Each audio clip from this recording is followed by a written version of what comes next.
नगरी आरोग्यम news channel के सभी दर्शकों को नमस्कार और सहकार बदल आभार।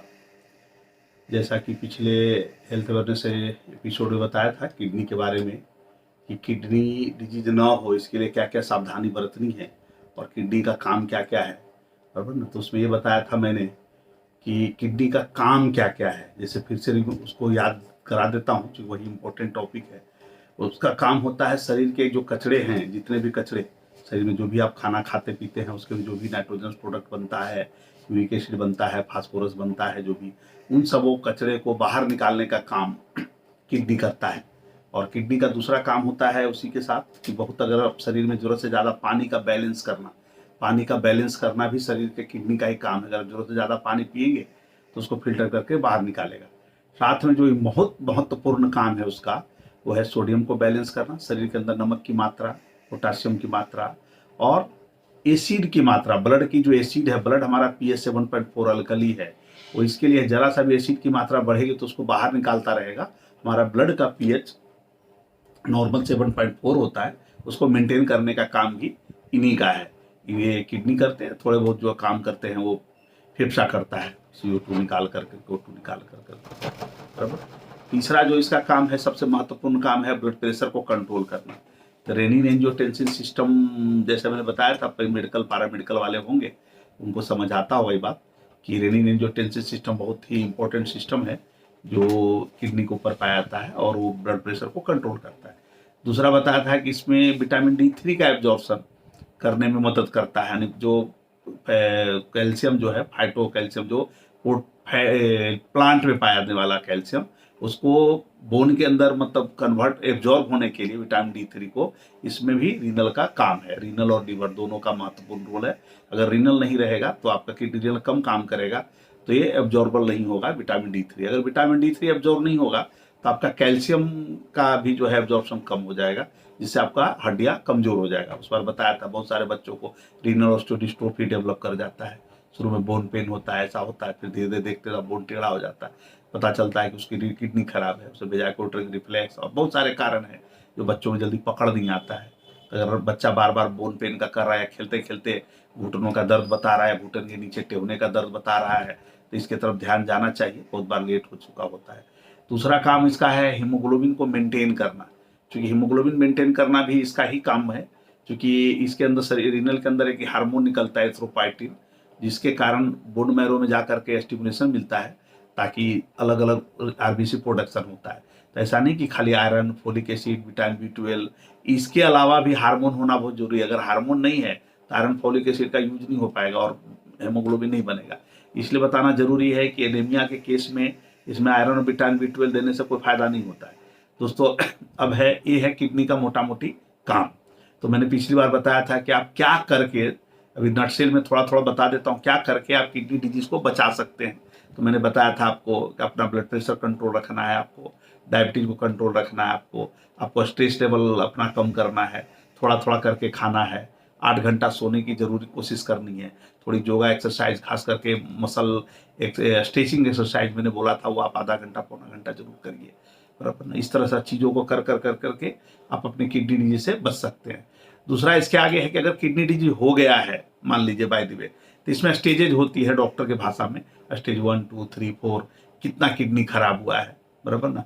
जनरली देखा गया कि 90 ml यूरिन बनने का क्षमता जो है 90 ml पर आवर से ज़्यादा है तो नॉर्मल मानते हैं, 90 से 120। उसके बाद जैसे जैसे घटता गया 60 से 90, 30 से 60, 15 से 30, लेस देन 15 अगर मान लीजिए यूरिन आपका 15 ml पर मिनट बन रहा है, इसका मतलब है कि आप इंड स्टेज रीनल डिजीज में आ गए हैं। हो सकता है आपको डायलिसिस की जरूरत पड़े, सप्ताह में 2 पड़े, 3 पड़े, 4 पड़े, और हो सकता है कि आपको रीनल ट्रांसप्लांट भी लेना पड़े, बराबर ना। तो इस हिसाब से स्टेजिंग होता है। तो अगर मान लीजिए कि आप किस्मत वाले हैं और आपका थोड़ा सा ही अर्ली स्टेज में पकड़ा गया, मान लीजिए कि 30 से 60 के बीच में है, स्टेज 3 में, कि 30 से 60 ml यूरिन आपका कभी बनता है, कभी 30 ml पर घंटा बनता है।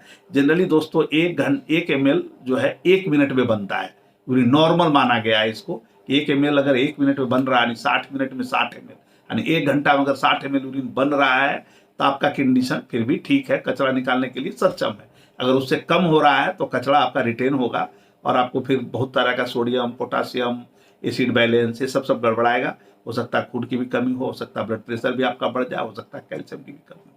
तो अगला जो हेल्थ अवेयरनेस से पिछले भी बताया था, उसी को कंटिन्यू करते बताया था आपको कि अगर हो जाता है तो आप खान पान से इसको कैसे अटका सकते हैं, कैसे अपने डायलिसिस को अवॉइड कर सकते हैं। क्योंकि किडनी के लिए सबसे ज़्यादा रोल जो है मतलब खाने पीने का ही है।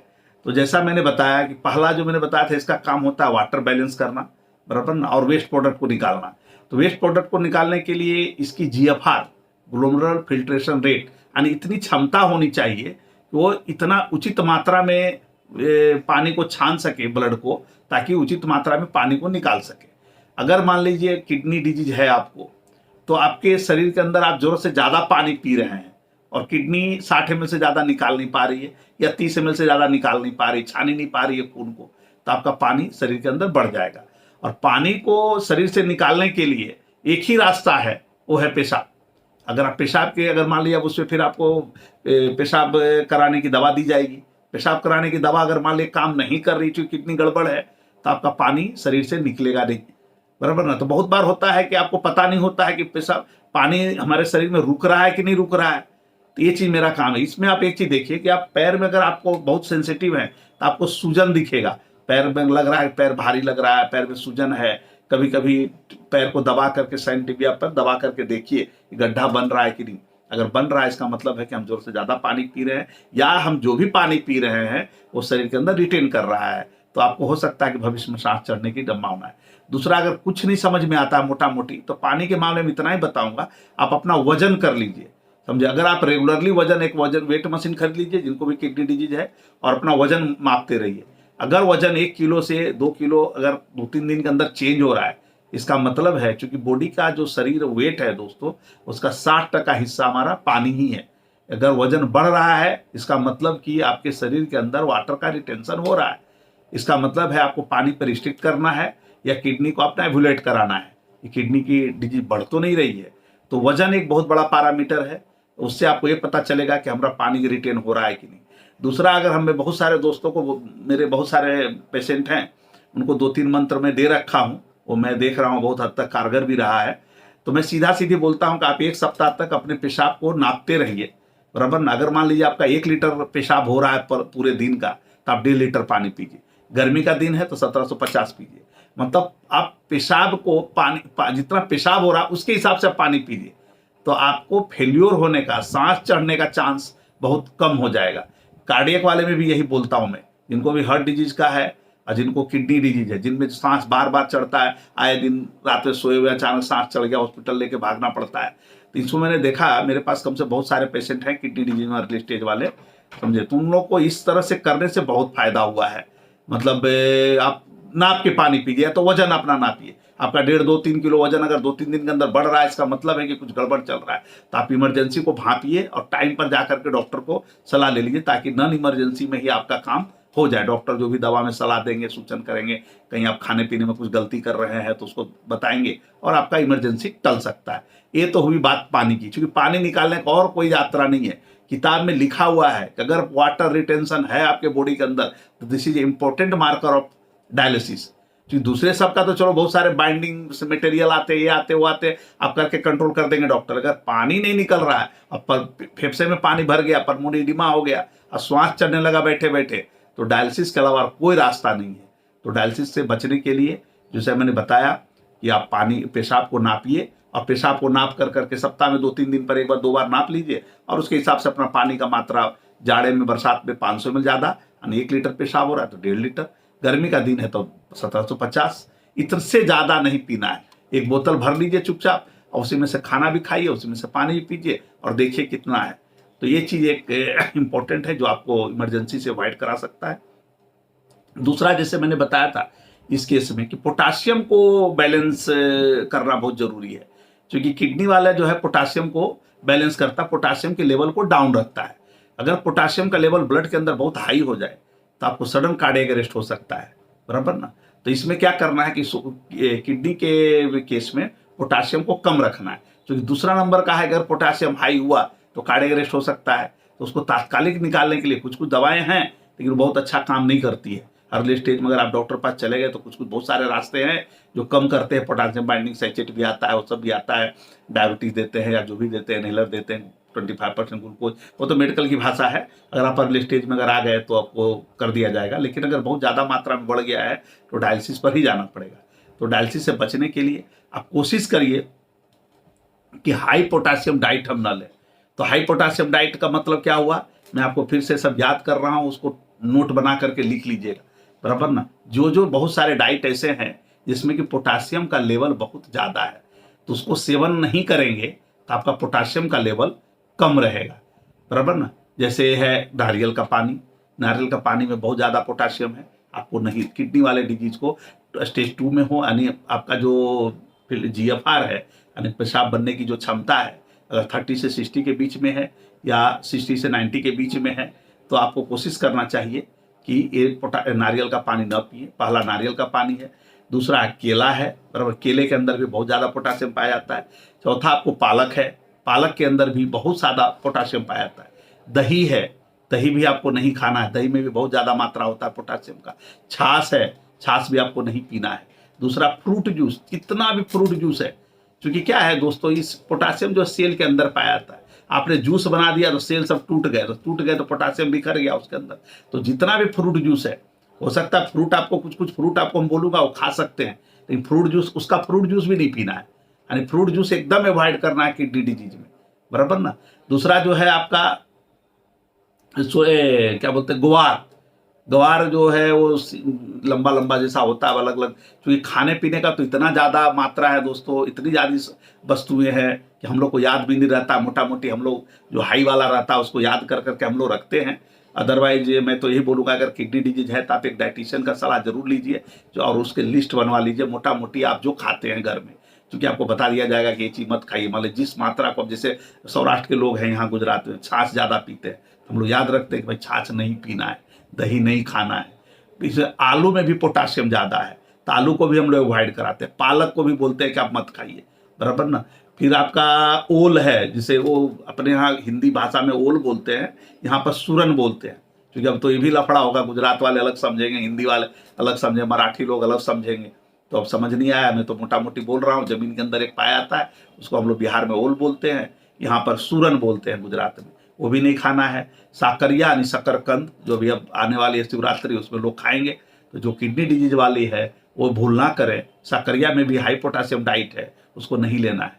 उसके बाद मूली, मूली जितना भी सलाद में मूली काटते हैं, मूली खाते हैं, उसको नहीं खाना है, क्योंकि मूली में भी बहुत हाई पोटासियम डाइट है। दूसरा अनार, अनार में भी पोटासियम डाइट बहुत ज़्यादा है। ये सब कुछ कॉमन डाइट है, कॉमन यूज वाले सब्जी या फल है जिसका मैंने बताया, बराबर ना। ये सब चीज़ें नहीं लेनी है, इसको पॉज कर कर करके आप अपने कागज पर लिख लीजिएगा। फिर मोटा मोटी बता देता हूँ, केला है, नारियल है, पालक है, दही है, छाछ है, फ्रूट जूस है, बराबर ना, और गवार है, गवार के अलावा आलू है, बराबर ना, अनार है, और ये सब चीज़, मूली है, इन सब चीज़ों को, साकरिया है, साकरिया मतलब शकरकंद, और ओल, ये सब में हाई पोटासियम डाइट है। अगर आप इस चीज़ को लेते रहेंगे तो पोटासियम आपका बढ़ेगा, और यदि पोटासियम बढ़ा, अगर हाई लेवल पर गया पोटासियम, तो आपको डायलिसिस पे जाना पड़ेगा, क्योंकि पोटासियम को निकालने के और कोई बहुत ज़्यादा सक्षम रास्ता या बहुत ज़्यादा हथियार मेडिकल के पास होता नहीं है। तो आप ये डाइट अगर नहीं लेंगे तो हो सकता है आपका पोटासियम लो रहे, तो आपको डायलिसिस पे बचाया जा सकता है। दूसरा है कि इसमें सोडियम भी है, नमक की मात्रा को कंट्रोल करना। तो अगर नमक की मात्रा बहुत ज़्यादा है तो भी आपको नमक वाला, हाई नमक वाला जो डाइट है वो नहीं लेना है। तो दोस्तों नमक तो बोल देता हूँ तो मोटा मोटी लोगों को समझ आता है कि जो टेबल नमक हम लोग खाते हैं वो नमक कम खाना है, जबकि बहुत लोगों को पता ही नहीं कि नमक और किस किस रूप में हम लेते हैं, इसलिए मैं उसको सिम्प्लीफाइड कर देता हूँ। जैसे आप अगर अचार खा रहे हैं तो अचार के अंदर भी बहुत ज़्यादा नमक है, तो आप तो लोग मेरे पास आते हैं पेशेंट, साहब नमक तो मैं एकदम बिल्कुल नहीं खाता, समझा। पता चलता है क्या क्या खाते हैं, तो पता चलता है कि अचार भी खाते हैं, तो उनको पता चलता है नहीं कि अचार में भी नमक है। आप बटर के पीस जो आप खाते हैं ना, तो सवारे चाय ना जोड़े बटर ना खीने ब्रेड में खाइए चाहिए। तो बटर के अंदर जो है ना मिक्स किया होता है नमक, बिना बटर नमक के बटर नहीं बनता है। बटर की जो टुकड़े होते हैं उसको मुंह में लेके देखिएगा, बहुत ज़्यादा नमकीन होता है। तो बटर है। फिर आपका सलाद में तो चलो वो तो सब मोटा मोटी समझ में आता है कि बाहर से आपको सलाद में नहीं लेना है, छाछ में नमक नहीं लेना है, बराबर। हाई साइड नॉर्मल डाइट में जिसको जो आप सब्जी में, साग में, दाल में सब लेते हैं, वो सब नमक से उतना ज़्यादा प्रॉब्लम नहीं है, बराबर ना। बाकी इतना चीज़ें आप याद रखिएगा। सॉस, जो टमाटर केचप, जो सोमेसो सॉस बोलते हैं, उसके अंदर भी बहुत नमक होता है। किडनी डिजीज वालों को ये सब दिमाग में रहता ही नहीं बात है, उनको लगता है नमक कहाँ है, तो सॉस है। सॉस तो खाइए, सॉस नहीं खाना है, केचप नहीं खाना है, बराबर ना, अचार नहीं खाना है, बटर नहीं खाना है, बराबर ना। एक्स्ट्रा साल्ट जो आपको आँख से दिख रहा हो तो नहीं खाना है। ये सब इनविजिबल सॉल्ट है, जो आपको दिखता नहीं है, लेकिन आप गलती से उसका उपयोग कर रहे होते हैं और अपने किडनी को डिस्टर्ब कर रहे होते हैं। क्योंकि किडनी को ऐसे किडनी परेशान है और उसको ज़्यादा नमक देंगे वो पचा नहीं पाएगा, नमक की मात्रा बढ़ेगी, नमक की मात्रा बढ़ेगी तो पानी खींचेगा, पानी खींचेगा, ब्लड प्रेशर बढ़ेगा, ब्लड प्रेशर बढ़ेगा तो फेल्योर में जाएंगे, किडनी को और लोड पड़ेगा, बराबर ना। तो इस तरह से आप किडनी के डिजीज को अटका सकते हैं। दूसरा है इसमें कि एसिड, जैसे मैंने बताया था, खट्टा, जैसे ब्लड का पीएच 7.4 है, तो किडनी क्या करता है, एसिड को निकालते रहता है और पीएच को 7.4 पर मेंटेन करता है। लेकिन अगर आप डाइट के थ्रू, अगर आपने खट्टा खा रहे हो, साइट्रस फ्रूट खा रहे हो, जितना भी खट्टा फ्रूट चीजें हैं, सब में कुछ ना कुछ एसिड पाई जाती है। वो टर्मरिक हो, मतलब इमली का हो जिसमें टाइट्रिक एसिड है, नींबू है उसमें साइट्रिक एसिड है। इस तरह से जो भी डायरेक्ट खट्टा वस्तु आता है, जो भी खट्टा, उसके अंदर कुछ ना कुछ एसिड है। एसिड मतलब खट्टा, तो एसिड वाला कोई खट्टा वाला वस्तु ज्यादा मात्रा में नहीं पीना है। सोडा जैसे नहीं पी सकते, सोडा में नमक भी है। लोग किडनी वाले गैस बन गया, पेट उनका अच्छा नहीं रहता है, तो लोग रात में सोडा पीने के लिए जाते हैं। वो फिर आपका बोतल आ गया, कोको कोला का बोतल, ये सब अवॉइड करना है, क्योंकि हाई साल्ट भी है और खट्टा भी है। तो खट्टा चीज आपको नहीं खाना। अगर खट्टा नहीं खाएंगे तो आपका जो एसिड बेस का जो बैलेंस है वो नहीं गड़बड़ाएगा, आपका ब्लड का पीएच आपका 7.4 रहेगा। अगर उससे नीचे जाता है तो आपको सांस चढ़ना शुरू हो जाएगा। सांस चढ़ना शुरू हो जाएगा तो फिर उसका इलाज डायलिसिस ही है। तो थर्ड और 2 में जो अर्ली स्टेज में है, उनको ये सब चीज़ों पर अवॉइड करना है। दूसरा मैंने बताया था कि जो आप इसमें बचने के लिए, क्या प्रोटीन का बहुत बड़ा रोल है। प्रोटीन जैसे हाई प्रोटीन डाइट बोलते हैं इसमें, तो इसमें बोलते हैं कि प्रोटीन की डाइट हाई भी नहीं रखनी है, लो भी नहीं रखना है। क्योंकि अगर आप लो रखेंगे तो आपका जो मसल्स का प्रोटीन है वो कमजोर हो जाएगा, बराबर ना। तो इसमें है कि प्रोटीन का सिलेक्शन क्या करें। तो देखिए, प्रोटीन का 2 ही तरह का सोर्स है, एक एनिमल सोर्स, एक प्लांट सोर्स। इसमें एनिमल सोर्स में 2 सोर्स बोला गया है कि अंडा और मछली। उचित मात्रा में अगर आप खाते हैं तो खा सकते हैं, बशर्ते कि आप बहुत ज़्यादा फ्राई ना करें। बॉयल्ड एग है थोड़ी मात्रा में। तो प्रोटीन का है 1 ग्राम पर kilogram body weight per day. तो दोस्तों, डाइटिशियन से मिलना पड़ेगा। अगर आपका वजन 60 किलोग्राम है तो आप पूरे दिन में 60 ग्राम प्रोटीन खा सकते हैं। तो 60 ग्राम प्रोटीन में मैक्सिमम प्रोटीन आप कोशिश करिए कि हमको वेज प्रोटीन ही मिले, बराबर। एनिमल प्रोटीन नहीं लेना है। इसमें दूध भी अवॉइड करना है, बराबर ना। आप अंडा ले सकते हैं, मछली ले सकते हैं, दूध भी अवॉइड करना है। और हो सके तो आप सोया प्रोटीन खाइए, बराबर ना। सोया प्रोटीन है, वेज प्रोटीन है। तो वेज में जो प्रोटीन मिलता है वो डाइटिशियन से मिलेंगे तो आपको दे देगा चार्ट हो, और आपको कितना प्रोटीन किसमें कितना पाया जाता है, ये गुण वस्तु है। डाइटिशियन लोग को मालूम होता है ज़्यादातर। हम लोग तो उनका भी सलाह लेते हैं, उनको सलाह यदि रहता है तो सलाह हम लोग दिलवा ही देते हैं कि एक डाइटिशियन का सलाह आप लीजिए, बराबर ना। दोस्तों, दूसरा है कि इसमें मैंने बोला कैल्शियम की मात्रा भी बैलेंस करता है बोन के लिए। तो इसमें अगर किसी को अर्ली स्टेज में किडनी डिजीज है तो कैल्शियम की टैबलेट आती है। कैल्शियम कार्बोनेट पहले आता था, अभी कैल्शियम एसीटेट आता है, बराबर ना। 2 कैल्शियम फास्फेट नहीं खाना है। इसमें कार्बोनेट खा सकते हैं, एसीटेट खा सकते हैं। क्योंकि क्या होता है, किडनी जब खराब होता है तो फास्फोरस का जो है ना बाहर निकलना बंद हो जाता है। तो अगर फास्फोरस नहीं निकलेगा तो फास्फोरस का लेवल ब्लड के अंदर बढ़ जाएगा। तो बढ़ जाएगा तो क्या होगा कि जैसे आप कैल्शियम कार्बोनेट या कैल्शियम एसीटेट देंगे तो क्या करेगा, वो फास्फेट को बाइंड कर लेगा। फास्फेट को बाइंड कर लेगा तो वो फिर किडनी उसको निकाल सकती है या जो भी है उसको कर सकती है। तो फास्फेट लेवल को डाउन कर देगा वो। तो फास्फेट लेवल को डाउन करने में मदद आता है। प्लस डायरेक्ट कैल्शियम जो है आपको बोन को मिलना शुरू हो जाता है, बराबर से। बोन आपका स्ट्रेंथ बना रहता है ताकि बोन आपका कमजोर ना हो, बराबर ना। इसके लिए इसमें कैल्शियम की नमक और कार्बोनेट और एसीटेट में जनरली हम लोग एसीटेट को प्रीफर करते हैं। कारण कि कार्बोनेट अगर बहुत ज़्यादा मात्रा में लेते हैं तो बोन जो उरेटर में या किडनी में स्टोन बनने का संभावना बढ़ जाता है, क्योंकि कार्बोनेट है तो स्टोन बन जाता है। पहले इसीलिए लोग बोलते थे कि चूना, वो कार्बोनेट में तो चूना होता है। तो चूना पहले ज़माने में लोग देते थे, लेकिन जो भी बहुत अच्छे अच्छे कैल्शियम आ गई है तो मैं तो एडवाइस करूँगा कि कैल्शियम एसीटेट ही आप लें, ताकि वो बायोलॉजिकल उतना ज़्यादा कुछ अब्जॉर्प्शन में दिक्कत या स्टोन बनाने में मदद नहीं करता है। तो कैल्शियम एसीटेट आप कैल्शियम का रेगुलर डाइट लें ताकि आपका बोन ठीक रहे। दूसरा, अगर इसमें अगर किडनी डिजीज में अगर खून की कमी आ रही है बार बार, तो iron, vitamin B12, ferritin level तो हम कराते ही कराते हैं। जनरली अगर वो कम रहता है, खास करके आयरन, तो उसको हम रिप्लेस करते हैं, आयरन की गोलियां खिलाते हैं। 100 टैबलेट खिलाना होता है साल भर में, और बहुत बार ऐसा होता है तो रेगुलर कितना मात्रा अगर आयरन का, फेरेटिन का, वो TIBC कितना है उसके हिसाब से हम लोग डिसाइड करते हैं। दूसरा है कि इसमें एरिथ्रोपाइटिन हार्मोन लेना चाहिए।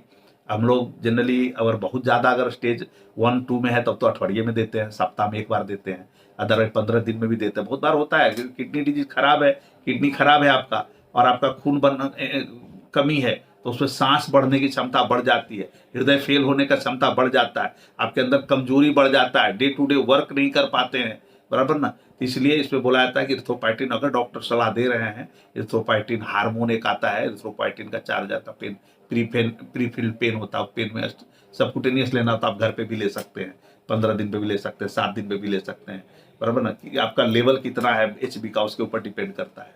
और आयरन उरन अगर आपका लेवल बराबर है, आयरन का मात्रा सही है, बराबर ना, तब आप इसको करते हैं, डॉक्टर एडवाइस करते हैं, तो डॉक्टर के एडवाइस को माना करिए दोस्तों। दूसरा है इसमें क्या क्या बहुत अच्छे से खा सकते हैं, तो इसमें जो है ना सबसे अच्छा खाने के लिए है कद्दू, बराबर ना। कद्दू जिसको बोलते हैं यहाँ पर गलका भी बोलते हैं, नहीं गलका नहीं, दूधी बोलते हैं गुजरात में, क्योंकि अब तो डबल भाषा हमको बोलना पड़ेगा।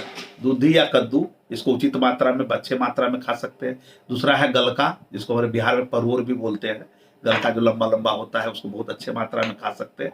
उसके अंदर सोडियम कम होता है, पोटासियम भी कम होता है, एसिड की मात्रा भी ठीक ठाक बैलेंस है। ककड़ी, अब जो काकड़ी होता है ना, ककड़ी या काकड़ी जिसको बोलते हैं, वो भी आप अच्छे मात्रा में खा सकते हैं। लहसुन और प्याज की मात्रा बढ़ा सकते हैं, लहसुन और प्याज किडनी के लिए कोई खराब नहीं है। दूसरा होता है कि पपीता, बराबर ना, पपीता भी आप अच्छे मात्रा में ले सकते हैं, उचित मात्रा में, यानी बहुत हाई डाइट तो सब जगह मना है, तो मॉडरेट डाइट में आप पपीता फल खाने की इच्छा हो तो पपीता खा सकते हैं। सेव खा सकते हैं, जिसको गुजराती में सफरजन भी बोलते हैं, बराबर ना, हम लोग सेव जिसको बोलते हैं पड़तर। साबूदाना ले सकते हैं आप, साबूदाना भी अच्छा डाइट माना जाता है किडनी के डिजीज में। मकई है, करेला है, बराबर ना, करेला भी खा सकते हैं। दूसरा जो है बैगन, बैगन भी किडनी डिजीज के लिए अच्छा है, बराबर ना, किडनी वाले डिजीज वाले को बैगन भी खाना चाहिए। दूसरा दाल अगर खाना है तो मसूर का दाल और तुअर का दाल, 2 तरह का दाल अवॉइड नहीं किया जाता है, इसमें प्रोटीन अच्छे मात्रा में पाए जाते हैं। लेकिन फिर भी चना दाल को थोड़ा सा अवॉइड करने के लिए बोलते हैं लोग, चना दाल नहीं खाने, यूरिक एसिड बढ़ाता है। दूसरा जो है गाजर आप अच्छे मात्रा में ले सकते हैं। जामुन, फल में जामुन भी खा सकते हैं, यानी जामुन, पपीता, गाजर, ककड़ी, ये सब अच्छे मात्रा में ले सकते हैं। दूधी ले सकते हैं, परवल ले सकते हैं, बराबर, साबूदाना खा सकते हैं, बैगन खा सकते हैं। ये सब कुछ चीजें हैं जिसको कि आपको लेने से किडनी पर बहुत ज्यादा असर पड़ता नहीं है। तीन सबों को कर करके आप किडनी का स्टेज को अटका सकते हैं, डायलिसिस को रोक सकते हैं, डायलिसिस को अटका सकते हैं, डायलिसिस आप लंबे समय तक ना जाए, इसके लिए ये सब सावधानी आपको बताया गया है, बराबर ना। मैं चाहता हूँ कि आप इस तरह का जो भी किडनी डिजीज वाले पेशेंट हैं इनको ये वीडियो भेजिए। और वीडियो को दोस्त बार बार देख रहा हूँ, पिछली बार वीडियो व्यस्तता कारण नहीं बना पाया, शादी ब्याह का समय था इसलिए नहीं बना पाया, मुझके लिए क्षमा प्रार्थी हूँ। लेकिन बहुत लोगों को वीडियो नहीं मिल पाता, तो वीडियो में ऐसा है कि जब तक आप इसके चैनल को लाइक और सबसे बेल वो घंटी जैसा आता है उसको दबाइए, तब आपके पास रेगुलर वीडियो जाता रहेगा। वरना जो भेज रहे हैं हर बार हो सकता है ना भेजे, इस बार बराबर नहीं भेजे तो आपको वीडियो मिलेगा ही नहीं। फिर मेरे पास फोन आता है कि इस बार का आपका वीडियो रिलीज नहीं हुआ। दोस्तों तो मैं चाहूंगा कि इस बार जरूर आप उसको बटन को, जो बेल जैसा बटन है उसको दबा दीजिए। खाली बहुत सारे लोगों को पता ही नहीं होता ये बात, इसलिए मैं बार बार कर रहा हूँ। उसको सब्सक्राइब बोलते हैं, खाली बटन को दबा दीजिएगा और सब्सक्राइब हो गया। सब्सक्राइब हो गया तो जब भी मेरा वीडियो कुछ भी आएगा, बराबर ना, तब आपको जानकारी मिल जाएगी। अब मैं कोशिश करूंगा कि छोटे छोटे वीडियो, छोटे छोटे सिम्टम पर बहुत सारा सलाह आया कि बड़ा हो जा रहा है, तो मैं कोशिश करूंगा अगले बार से छोटे छोटे सिम्टम 5-5 मिनट के, 10-7 मिनट के, या आपके कुछ प्रश्न के हिसाब से जो जवाब देना है उसके हिसाब से बनाऊंगा। धन्यवाद।